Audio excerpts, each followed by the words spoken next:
Hi mga kauragon, may YouTube channel nga pala ako dito sa YouTube. Gumawa ako ng YouTube channel kaya pakisuportahan nyo po yung aking vlogging sa YouTube. Ako pala ay isang Bicolana. Kaya ngayon nga pala mga kauragon, may bagong nga pala kaming manok. Galing nga pala tong Leyte o diba napakalayo. Dahil nga nag-aalaga kami ng mga manok mga kauragon. Pangbenta din namin to mga kauragon kaya nag-order sa online. Nasa halagang 20,000 isang piraso nito mga kauragon, yung mga lahing ibang bansa to mga kauragon, yung mga Pulako kung tawagin sa kanila.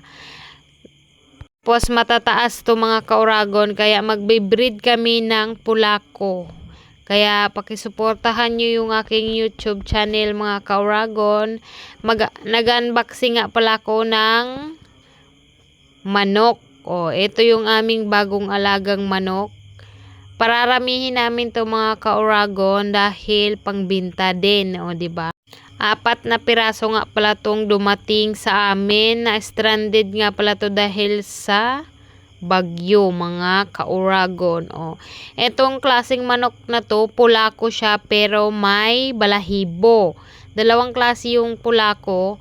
Ito naman Pulako din to mga kauragon pero yung walang balahibo yung kanyang liig.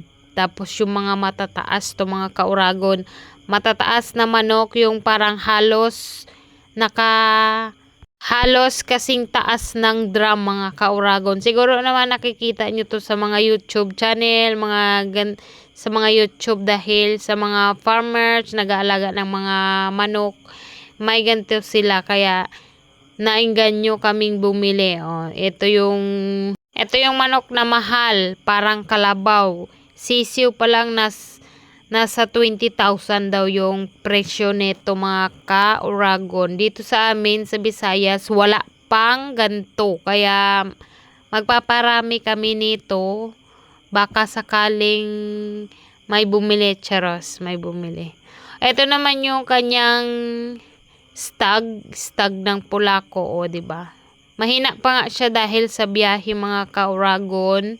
Parang nangihina pa siya kasi mataas siya tapos lagi siyang nakahiga. Kaya yung paa niya siguro hindi siya makatayo masyado dahil ilang araw tong sa layo ba naman sa Leyte to Visayas. Kaya nilagay ko muna siya dito mga kauragon para makapag-relax sila, makapaglakad-lakad, tapos makapagpahinga. Lalagay din natin yan sa kulungan. Hanggang dito na lang pala mga kauragon yung aking video. Paki-subscribe ng aking YouTube channel. Salamat!